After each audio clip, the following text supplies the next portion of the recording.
Welcome to Disassembled, the official podcast of the Big Glasgow comic page, where we talk about news, reviews, and interviews in the world of comic books. I'm your host, Ian Lynn, and today, as always, I'm joined by Alan Todd. Hello. Thanks for having me. And, of course, I'm also joined by Massimo Castelli. Hi, guys. We have a couple of things planned for the podcast today. We're going to start out with our kind of typical thing of we're going to talk about things that we've, seen or reviewed in the past week. And we're going to go into news. And if all goes well, we should be about, a clean hour or so, not taking up too much of anyone's time. With that said, before we get into the nitty gritty, how are you gentlemen doing today?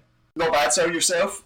I'm good. And Massimo? Good, yeah. I've been typing hard at some reviews this week that we'll probably get into a little bit. But yeah, you and Dan have been killing it with the reviews. You guys, I'm just a lazy bum. You guys are just pumping them out. Dan is a monster. Dan is a machine, and I'm really sad that he can't be here with us because he's doing some stuff about getting a new house. So we're just gonna dive right into the nerdy stuff right here and talk about stuff that we've been kind of into over the past week. I haven't really read a lot. It's been a busy week, but what I did do is I went back and I rewatched Batman Begins for the first time in about a year. And man, I know The Dark Knight gets all of the credit for Heath Ledger, Aaron Eckhart. I actually kind of hate Bruce Wayne in that movie. He's super whiny. I don't love it. Batman Begins might be the best Batman movie ever made. Not the best. Dark Knight's the best crime movie, maybe the best Joker movie. Batman Begins is the best Batman movie. I kind of agree because I remember being very young when Batman Begins came out, and I remember that being kind of my first exposure, being way too young to watch this film when it came out on DVD, and this being a very scary film, and then rewatching it later on, and I know that there's so much love for Dark Knight, and there's even a set of fans out there that love The Dark Knight Rises. I don't know why, but I don't know why, but it's a thing. Whatever. Weirdos. But Batman Begins is definitely, I think, as an origin story for Batman, the best telling of it, and the kind of recent culture, pop culture. 100. Well, it's really the only origin story for Batman that we have on film. I mean, Tim Burton's Batman, we jump right into, he's early days, but he's already in the cape and cowl. Zack Snyder's Batman, obviously he's been there, done that. It's basically Dark Knight Returns Batman, except he murders people. Whereas Batman Begins, we get his training abroad. We even see that Bruce spends some time in the criminal element, which I don't think is something that I really hit on in the comic books until Nolan got there. He trained under various masters, but I don't remember any comics where it was Bruce did crime for a while just to understand it, which I thought was a cool idea. We get the construction of the bat suit, with him and Alfred kind of we're going to order these parts from China. We're going to order these parts from here. We're going to have to order 10,000 of them so that it doesn't look suspicious. And then they're jank on top of that, the first shipment. But I just imagine Bruce having a warehouse full of bat cowls. Lucius Fox is a great implementation. When Batman Begins came out, I wasn't that steep in the Batman lore. I didn't really know who Lucius Fox was, but just Morgan Freeman, pitch perfect casting, introducing him to the mythos as an integral part of the early days of Batman is really great. And years ago, watching Batman Begins, I thought it was boring because I was I just want to see the Joker. Just show me the Joker. Going back and watching now, Scarecrow is the perfect first... Well, obviously the main villain of the movie is Ra's al Ghul, or Ra's al Ghul, but Scarecrow really is the perfect first villain for Batman because his entire first year, his entire setup in that movie is based around fear. It's about him conquering fear. It's about him using fear. And so, of course, his main antagonist in that film, fear would be their weapon. So it's the perfect antagonist for his kind of starting off days. Yeah, Kelly Murphy was really good in that role as well, and the fact that he came back for each of the subsequent films was quite good. Oh man, he's so unsettling. His performance is just menacing enough. He tried out for Batman originally. Yeah, he auditioned for Bruce Wayne. But I think I'm glad he actually got the role of Scarecrow. And before we move on here, I would be remiss not to mention that I really love that movie's version of Gotham City. We don't get that Gotham in The Dark Knight and The Dark Knight Rises. It's just Chicago. In that first movie, we have the train. It's much more gothic. It's mostly at night. A lot of the subsequent movies are during the day. I really love the design for Gotham in that movie as a character. Yeah, it looked good. It looked great, which you could say about all three films, but as you say, like, Gotham itself looked amazing in the first one. When you said about Christopher Nolan, Batman Begins, I could do with less Christopher Nolan in all of my superhero stuff from now on. Like, I've had enough of realism. Yeah. I'm not interested. I agree. He had his trilogy, and he did a great job in 2 of those 3 movies. The third one, I don't really blame him for. Obviously, the death of Heath Ledger kind of threw a monkey wrench into things. It's still a serviceable movie, but maybe we'll talk about Dark Knight Rises in a couple of weeks. I've got my problems with that film. I'd love to have a whole podcast just talking about the Nolan trilogy, because there's a lot more to say. I've got my 5 minutes. I kind of said my piece, but I'd love to come back to it at some point. All I can really say is if you haven't watched Batman Begins in a while, give it another shot. It is a fantastic film. It's a great summation of Batman and Bruce Wayne as a character. It has really held up after 16 years. Yeah, I was gonna say, like, that's why I was a little kid watching it. But I that's what makes me really excited for the Robert Pattinson Batman, is the depiction of Gotham City. Yes. And how that's going to be, because obviously that is another thing, that's kind of another retelling of the origin year 1 of Batman and stuff, and that's what makes me very hyped for that film. Just before we move on to other stuff, I just want to put my 2 cents in. Well, I mean, hey, Massimo, while you're talking, what's been on your plate this week, man? Well, yeah, I've been doing a bunch of news reviews for the site and stuff like that. I've not watched like that much TV because I've been kind of busy, but the stuff that I have been kind of reading and watching, it's been great.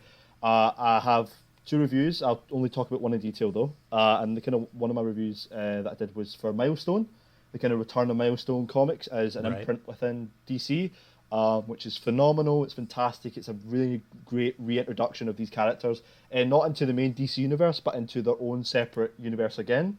Okay, so they're kind of in their own separate offshoot Earth. Back in the kind of Dakotaverse is what it's called, in the greater DC Omniverse. And that's like Static Shock and Icon and all them, right? Icon, Static Shock, Hardware, all that kind of stuff. They're really, really interesting characters, and if you want to maybe have a kind of preludes before they kind of release all the new series out in kind of August and April time, the issue 0 is the place to start.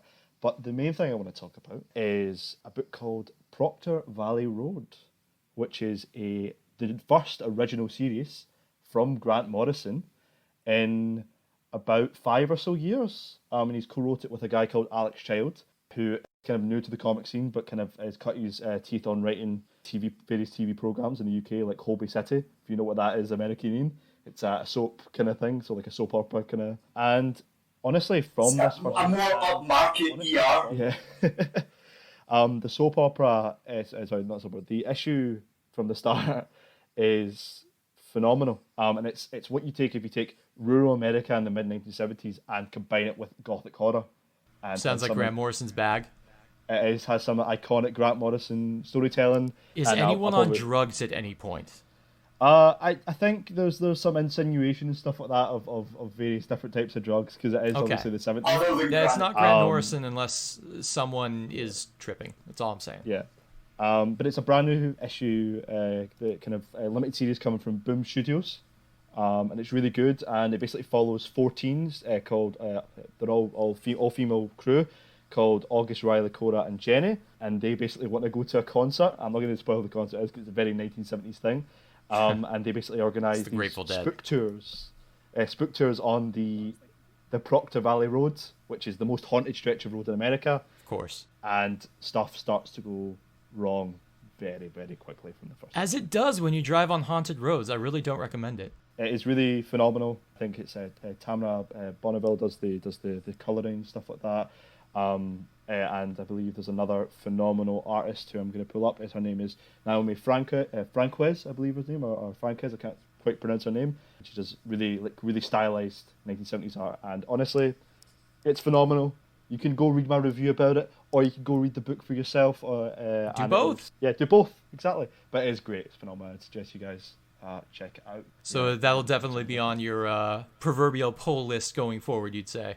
Oh, definitely. I would love to get to review the following issues if the site will let me. I don't see who better to do it since you already did the first one. I think it's kind of weird to kind of swap reviews about like one per. You may as well just do the whole thing. Just, you're going to be our Proctor Valley Road guy. And every week I'm going to ask you, how is the book? Has anyone done drugs yet? And I will respond, yes. Always. It's the 70s, baby. It's the 70s and it's Grant Morrison, so the answer is probably yes. Well, is there, just really quick, anything else that's been on your radar? Oh, for me, I have one other book, the review that will be due out in the following week, hopefully, is, I said last week I'd have it done, but Proctor Valley Road kind of took up most of my time. It's the first issue of the new America Chavez series in Marvel, and I really like this character. I don't really know much about her. I kind of know that she's from like a separate dimension in the whole Marvel Comics situation, but I'm really interested in learning about her, and I hope that the first issue is good. Okay. So yeah. Are you doing a review on that one?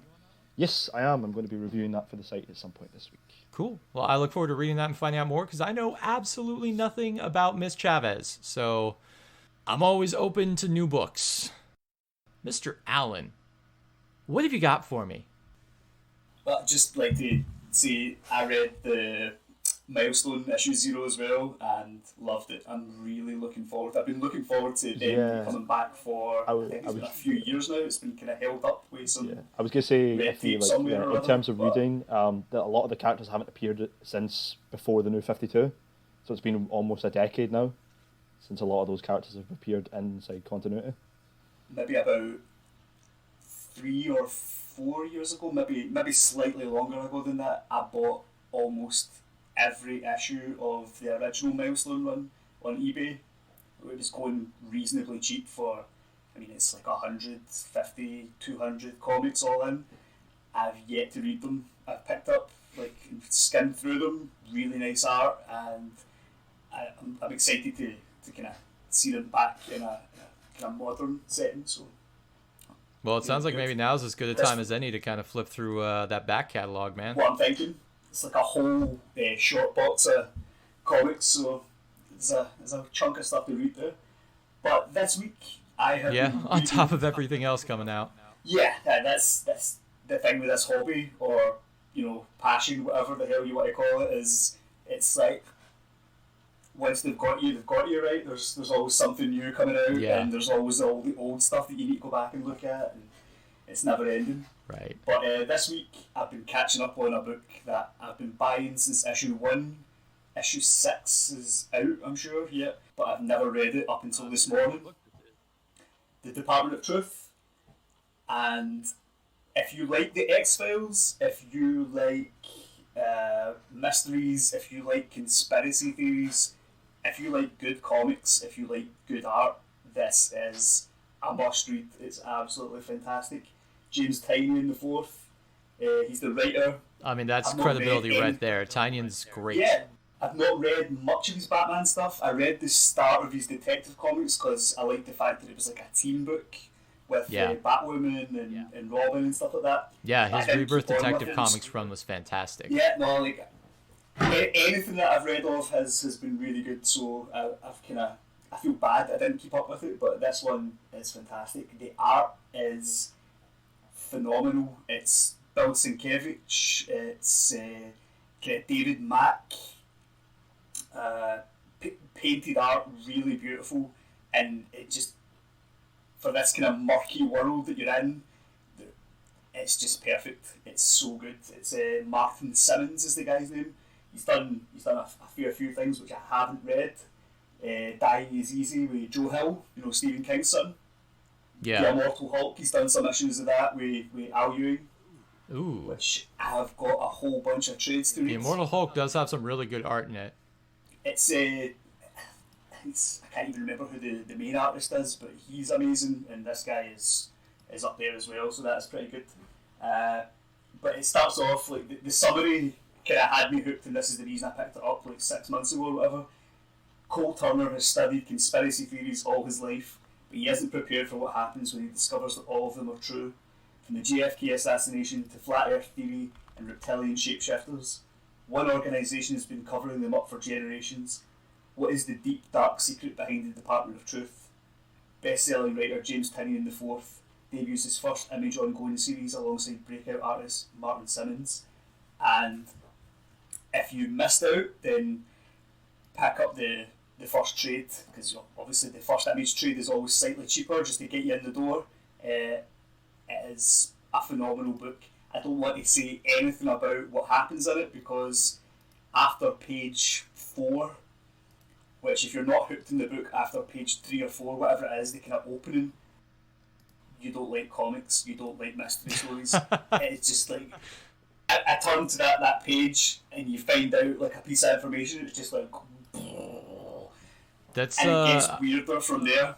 That's a pretty ringy endorsement from you, man. Oh, it's superb. Like, absolutely loved it. I read 5 issues. I don't have issue 6 yet, but I read 5 issues just one after the other when I woke up this morning. So a perfect way to spend a Saturday. So it's definitely, I mean, it's a page turner to say the least. Oh, no question, no question. And are we going to be seeing a review for that on the website at any time, or yeah, maybe I think I will. I think I will, but at the moment my time has been taken up because I've decided, because we've got the Zack Snyder Justice League coming out on Thursday, which we're obviously going to talk about in a little bit. Right. I went back and rewatched Man of Steel, and I watched it in like 30-40 second increments because I was taking notes. I have 18 pages of notes on Man of Steel here for the thing that I'm Not going to to write be in the next couple of outdone. days. Wow, Alan, look at you. I hate that film. Like, I liked it. It's 15 pages of him going, "This movie is It terrible. pretty much is. I hate Why? this." Why? This is torture. It's a I Chinese. took a lot of notes of the dialogue, so obviously that takes up a lot of it, but there are quite a few moments where I'm just going, Jesus, why? Like, what the hell is going on here? But I've done that, so I'm going to watch it all again with my notes and kind of, pick up on any like themes and stuff like that I may have missed, although it's pretty heavy-handed, so I doubt that I missed much. And I'll write something up. I'm then going to watch Batman vs Superman, which I think, as I've said before, is a film which I think is possibly the Better worst watch the thing Ultimate that's ever Edition. been done. No, it's too long. It's cinematic, because that's what I saw the first time around. So I'm watching the cinema release. Your notes will be incomplete and also irrelevant. I don't have the other one. You lose all credibility, Alan. You're gonna write a note that's like, this plot point doesn't make sense, and I'm gonna be like, well, if you'd watch the 3-hour version. Yeah. Exactly, yeah. It's torture. I have a love-hate relationship with those films as well, because I really liked Man of Steel when it came out. And then as growing up, like years later watching it, I realised they absolutely massacred several characters. And I think we'll probably talk about it when we talk about Justice League as well. The way in which they absolutely took a dump over all of Superman's lore for the past 70-odd years. 80. Yeah. 80 years, yeah. Well, I'm sure we'll have plenty of time to talk about the Snyderverse. But speaking of superhero movies, what do you guys know about the Eternals? Just about the same for me. It's never been a Marvel property that I'm super familiar with. I have passing familiarity with the Eternals and Celestials and the Inhumans and all that kind of cosmic Marvel stuff that they haven't been focusing on as much over the past few years. But some new information about the upcoming Eternals movie came out over the week, which, correct me if I'm wrong, I'm pretty sure in a world where COVID didn't happen, that movie would be out already. Yeah, it's supposed to be November 2020. That's what I thought. Man. Because I believe when we can all go really back into movie popular. theaters, there's just going to be a deluge of movies coming out. No one's going to have time to watch all of them. First world problems. But some merchandise was revealed for the Eternals, where we got to take a look at some Celestials, and as well as the villain of the movie, which is another cosmic species, race, whatever you want to call it, the Deviants. Are those the ones that appeared in Guardians of the Galaxy? Because the guy looks really similar. The guy who, if you look at the art they released, I could be entirely wrong. Because as I said, I'm not super into the Eternals. But the guy who's in it, like when you go through Guardians of the Galaxy and you get the various stone visions that appear, when the collector, the species that wields the Power Stone, bears a fairly striking resemblance to the villain art that was released for Eternals. I could be wrong. No, it's one of the Celestials. You're talking about kind of purple glowing being, yeah. Yes. Yeah, so Yeah. it's I'm trying to remember which one of these it is. It's either Gaminon the Gatherer. I don't think it's him. I think it's Ziran the Tester. So it's definitely one of those Celestials that you saw in Guardians. Yeah, they definitely mention the Celestials in Guardians 1, don't they? Like, Nowhere. Isn't Nowhere in, like, the corpse of the Celestial? The head of the Celestial, yeah. Yeah, which gives you, I mean, if you go back and watch Guardians, that gives you some idea of how big those things are. Oh, yeah. Huge. They're huge. Yeah, no, they're big. I mean, they have a head that's big enough to basically house a whole outpost. That'll be an interesting movie. I mean, I think a lot of people didn't know much about the Guardians before the movie came out either. Believe it or not, my introduction to the concept of the Guardians of the Galaxy was through a Sonic the Hedgehog comic book, because they did an issue of the Sonic the Hedgehog comic, the American one, Archie, not the Fleetway UK one, for those that know the difference. But they did an issue that was like a Sonic the Hedgehog Elseworlds thing that was a pastiche of Guardians of the Galaxy. I didn't realize it at the time because I was very small, not really into comic books yet. But, like, yeah, they do like a Star-Lord and a Yondu and a Groot. And I just didn't know who these characters were at the time. So I was like, oh, I guess it's Sonic the Hedgehog characters in space with weird costumes. Whatever, cool. I'm 8 years old. I don't know. That's the thing, right? People are always going to go on about, like, oh, what's the best issue to start reading something? We had this discussion last week about X-Men and things like that. When you're a kid, it doesn't matter, right? Mm-hmm. Like, you pick up issue just start 400 or something, and you're like, okay, this guy is doing this thing. Cool. Like, there's no need. People just stand good doing a little bit more of that these days. Well, it's even better. I mean, 20 years ago, you pick up an X-Men comic, you have no idea what's going on. It's like, oh, I guess I'm going to have to, like, go to my local comic book shop and pick up some trades and ask around. Now you can just Wikipedia that thing. True, oh, yeah. Who's this guy? I can't think of, like, a lesser-known X-Men. I keep thinking Wolverine, and everyone knows who Wolverine is. Who is this Caliban character? Like, what is this? And then you're like, oh my god, he's been about since 1984 or something. Like, I think we got maybe, like, okay, Forget Me Not maybe is one you could think of. One of those ones. If you know I've already forgotten what you said. Forget Me Not is one of those characters they retconned into the Marvel comics and is the main reason apparently for most of the X-Men Deus Ex Machina moments. So it's a mind wipe. Yeah, so if you don't look at him, you don't remember he's there.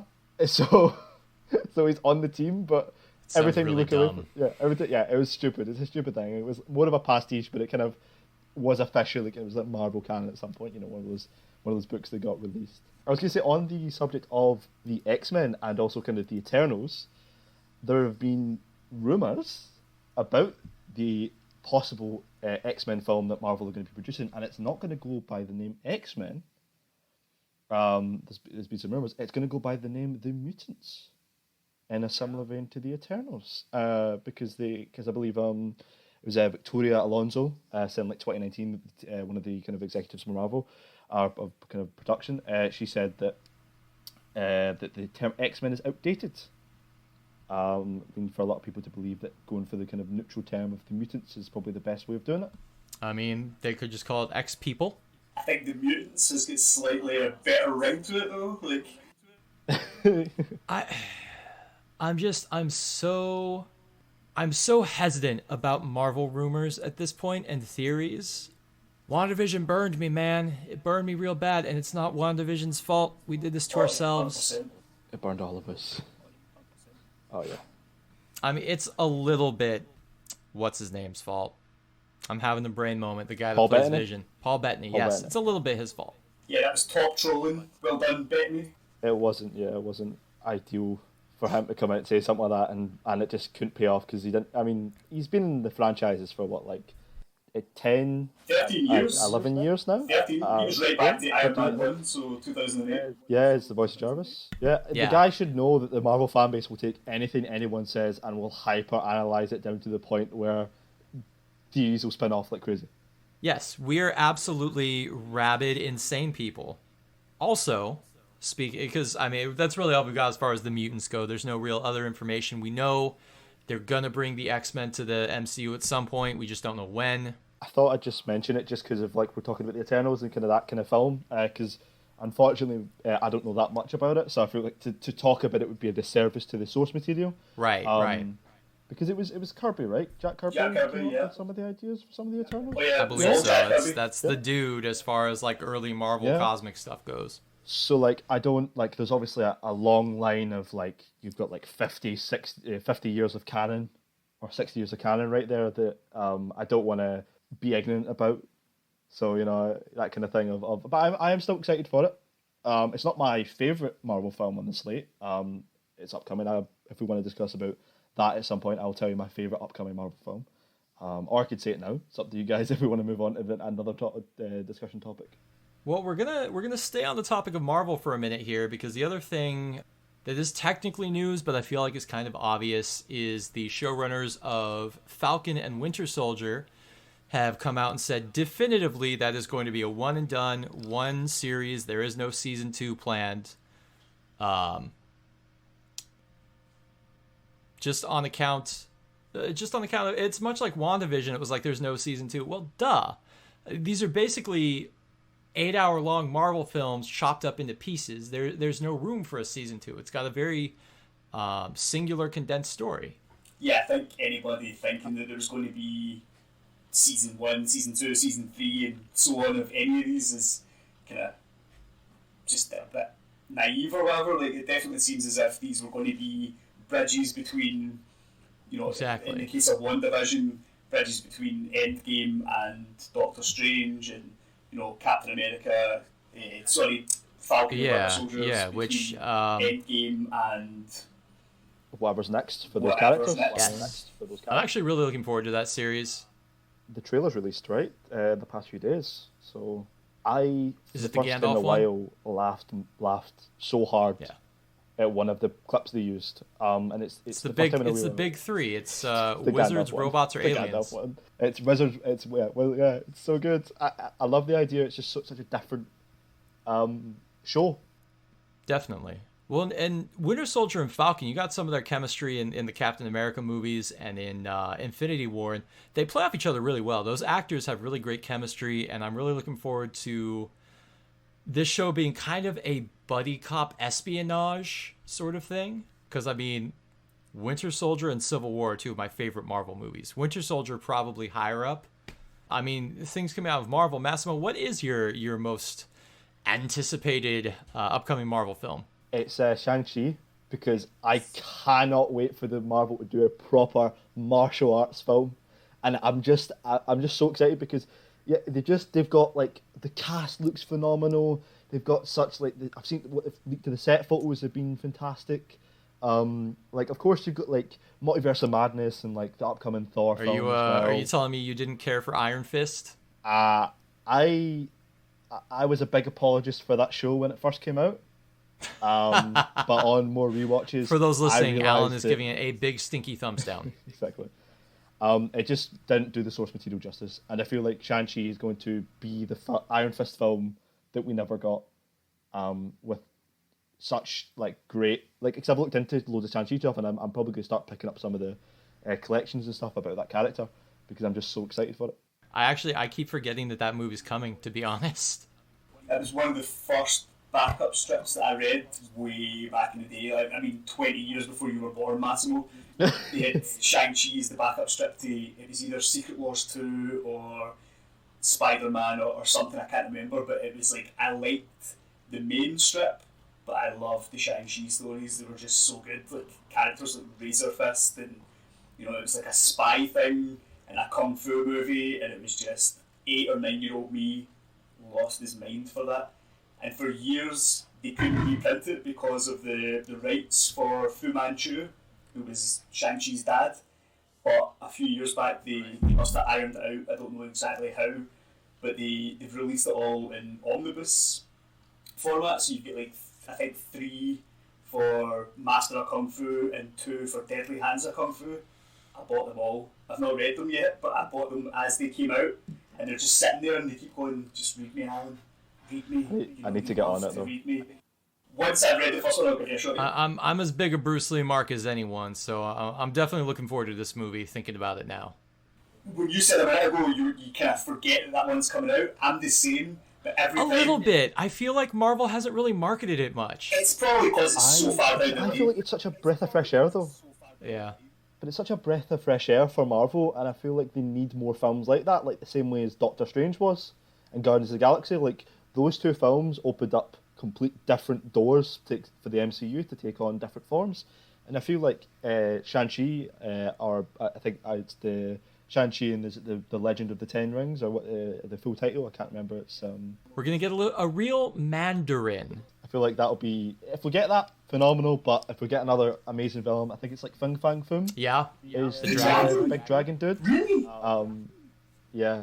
That'd be pretty tight to see on a film. I'd like that.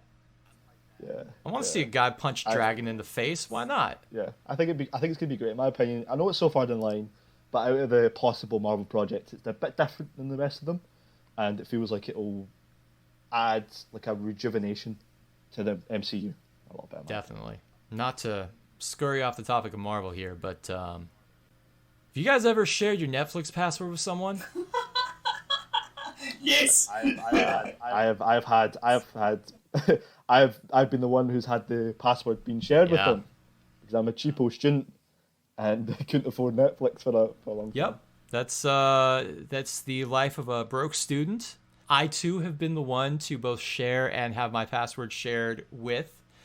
And that may not be an option in the near future because Netflix is testing some technology to sniff out the password sharers among us, which I don't know how they're going to make that work. Because if you think about it, you can have Netflix on anything now, right? You can have it on your laptop, you can have it on your Xbox, you can have it on your phone, your tablet. I watch Netflix on my Oculus headset. That's where I watch Batman Begins. That's crazy. That's mad. It was actually, it's really cool. The Netflix VR experience, it like puts you in this like virtual living room with a fire going off to the side, and there's like snowy mountains outside. You have a big screen. Like, Yeah, that sounds amazing. it's a cool way to do it. I just sat in my bed, and it was like I was watching a 60-inch TV playing Batman Begins. In the Swiss Alps. It actually, yes, that's pretty much like you're like in a Swiss log cabin. It's really cool. The point being, what if you do take your phone to a Swiss log cabin? Like, is Netflix going to be like, oh, you're not in your home, you can't use your Netflix account? Like, how's this going to work? Yeah, that's... feels a bit short-sighted, to be honest. I feel like it's not going to work. Like, I think the reason why they're trialing it is because they don't know if it's going to work yet, and I don't know. I feel like it'll probably be quite negative. Yeah, for Netflix, because I know obviously password share is not super legal, but for a lot of people it is just how you watch Netflix. Yeah, it's almost, I think for a lot of people there's a certain factor of, there are definitely people where yes, they could afford their own Netflix account and they don't, and whatever, if you put this into effect they'll probably get their own, fine. But there's plenty of people where if you put this technology into effect, they're not going to get their own Netflix account, they're just going to stop watching Netflix. Like, you're just going to have more piracy. I'm just going to go onto certain websites and press certain buttons. And if you happen to get, like, certain shows... certain websites where, you don't have to pay for said... Actually, speaking of that, even if you are in your own home, what if you have a VPN? Yes, a pirate's life for me. That's what we're getting at. Don't steal, kids. Yeah. If you can help it. Unless... yeah. Don't steal things. Say no to drugs. Exactly. Don't do drugs. Don't steal things. Winners don't steal drugs. Exactly. Try not to. Exactly. So I don't know. I don't know what's going to happen with this. I kind of hope it blows up in their face. I think the idea is they send you a text or email verification code, which is, that's what bank accounts do. That's what Google does. That's what Amazon does. So really, the easy way to circumvent it is, hey, can you send me the code that they just sent you? All right, cool, thanks. Exactly, yeah. It's what you do now. What I do at the moment when it comes to other things, like we have BBC iPlayer in the UK, which is like a streaming service, and like you sometimes need a password or code or whatever, and you send it over.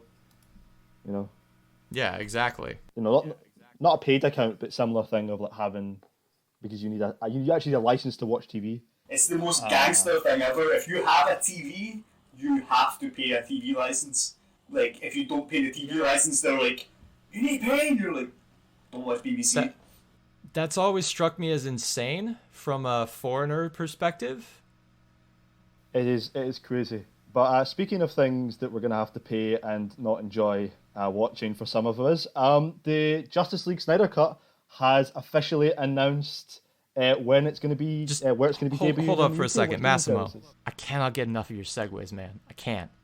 Go on, please. I'll reject it. Yeah. No, we were. So yeah. So we're just gonna the UK streaming service, which wasn't a problem for Ian here. He already had it on HBO Max or whatever available streaming service. I am definitely going to legally watch it on HBO Max. And also, so in the UK we now have that Sky and Now TV, that is a kind of like pay as you go kind of subscription service in the UK for television, is going to be putting out the Snyder Cut, which is going to be interesting to see how many people actually buy it legally and how many people decide to stream it illegally. So is it going to be a box office thing on Sky? Is that what they're saying? Yeah, I believe they said it was through box office and also Now TV.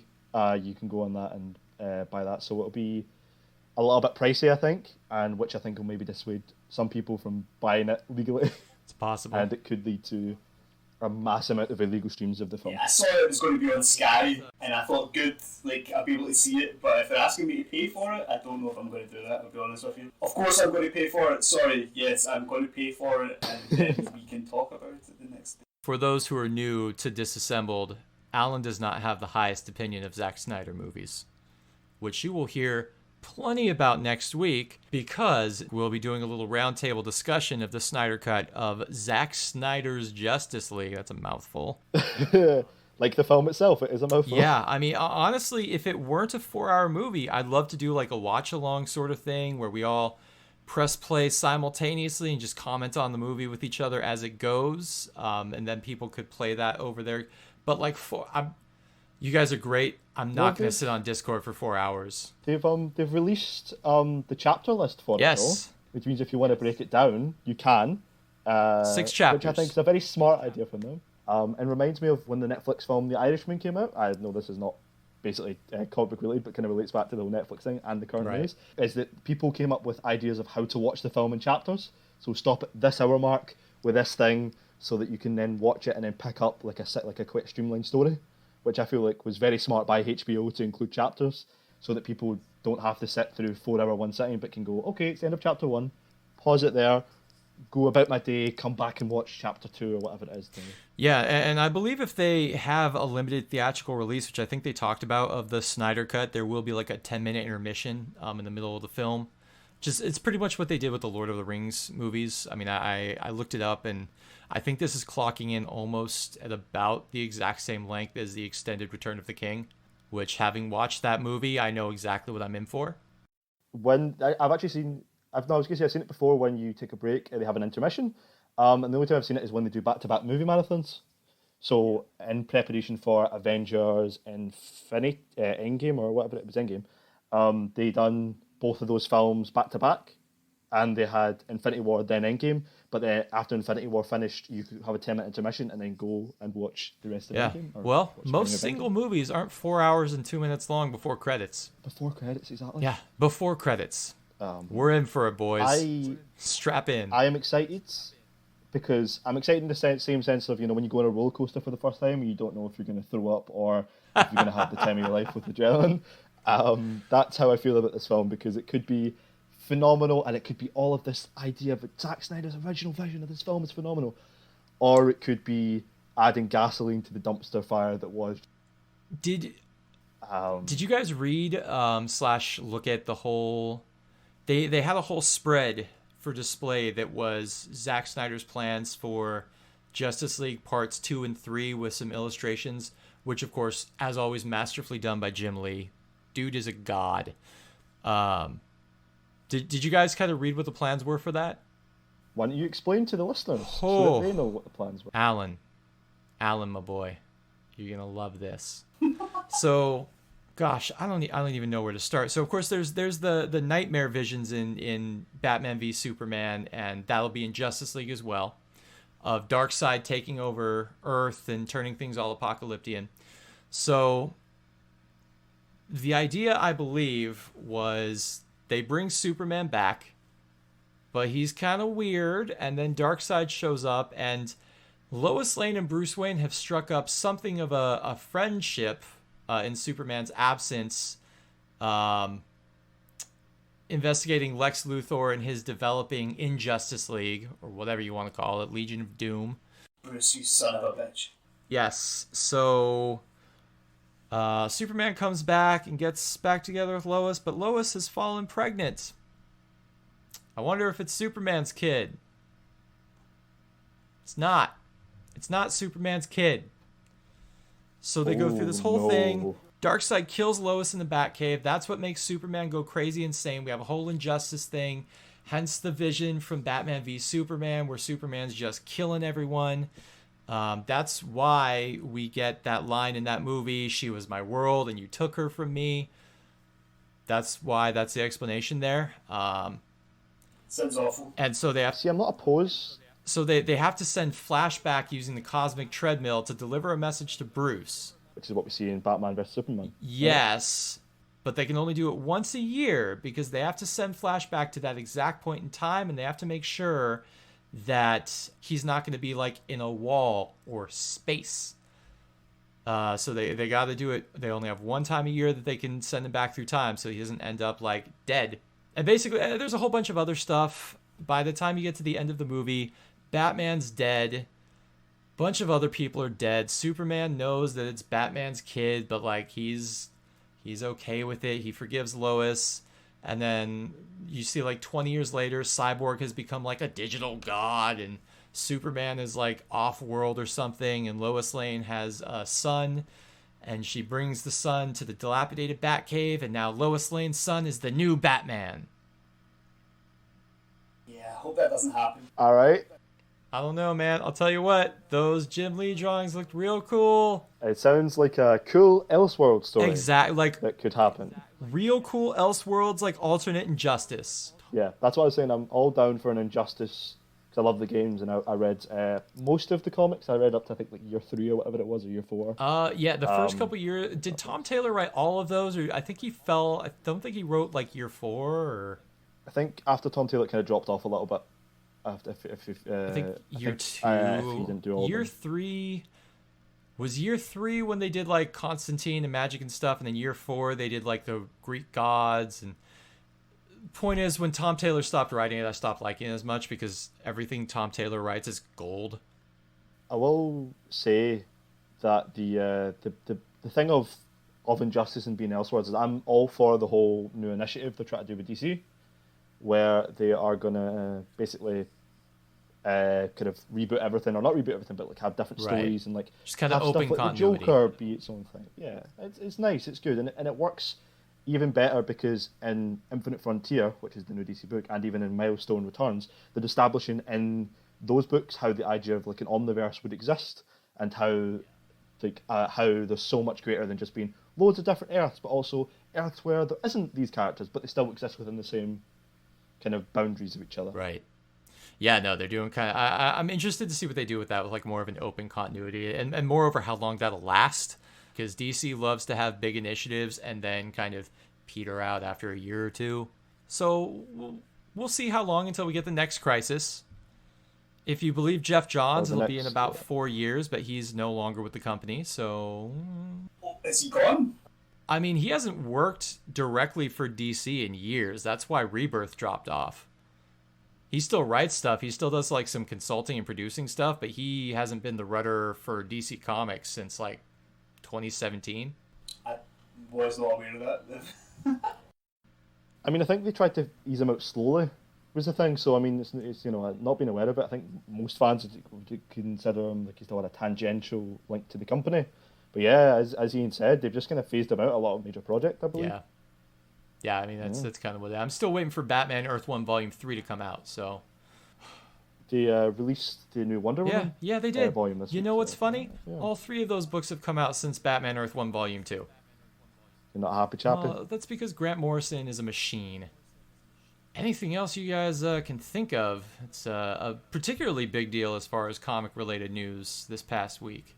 Well, as of this podcast being recorded, there's been some breaking news in the film industry. Is that Avatar has once again taken the top spot from Avengers Endgame as the highest grossing film of all time after a re-release in China, which I think is cheating. I think that is some, like, I know that Avengers Endgame technically re-released a version with some extra scenes with the Hulk in it, just to get more people back into it, but they just re-released the same film in China. Yeah. Can we all agree that Avatar is okay, but it's not the second coming? Yeah. I would say, for me personally, my mum absolutely loves it. That's what you have to, that's what I can tell. My mum absolutely adores the film because she really likes James Cameron and stuff like that. And as I said, I remember seeing it when I was younger and watching it on IMAX on the big screen, this big, massive experience. And yes, it was an experience. But since then, so many great films have come out that are so much more deserving of that top spot. Well, and you got to keep in mind, I mean, this movie came out in, the fourth quarter, 2009, I believe. And it was amazing looking at the time. I will give it that. IMAX, stupendous. CGI has come a long way in the past 12 years. Now, it hasn't aged as poorly as some movies from 2009 because it was very ahead of its time. But comparatively, it kind of looks like a video game cutscene a little bit. I've not seen it in, I don't know, maybe 10 years, so I don't even know, but I wasn't blown away at the time. I don't know how it's aged, but I didn't like it very much then, so saddened to hear that it's become the highest grossing film of all time. Well, I'll tell you what, to the audience out there, go back, rewatch Avatar. It's not hard to find. I think it's on Disney Plus. I might be wrong. If it is, Disney are raking in the money again. Yeah, I'm relatively sure it's on Disney Plus. Go watch it, see how it holds up. Let us know in the comments on social media what you think of it. Has it held up? Do you still like it? Does it deserve that top spot? I don't think it does, but whatever, you know. I mean, we could sit and have a whole podcast on that and how there's the 80 bajillion sequels that are planned for it as well. Oh, yeah. I think Avatar 2 actually finished filming. At this rate, we'll have Avatar 3 by the time I'm old and gray. Sorry, Alan, you won't get to see that one. I'll be I'll have kids by the time Avatar 3 comes out. Alan is immortal. He will outlive us all. It's his pure hatred for Zack Snyder that keeps him going. It fuels his Zack Snyder immortal has to keep making movies, or else Alan's actually 106 years old, and the minute Zack Snyder stops making movies to sustain his hate, he's just going to age rapidly before our eyes. He will turn to dust. It'll be like opening the Ark of the Covenant. So I think we've covered most of the major news. I think there's some other kind of news pieces that we didn't talk about that are available on the website, such as how Rob Zombie is set to direct a new Monsters film. Yes. The Doom Patrol has also welcomed Michelle Gomez. Who's great. Who's absolutely brilliant. Who I thought was a great version of Missy because it's up to creative licenses of the person creating a show. I thought she was really fun. To interpret characters.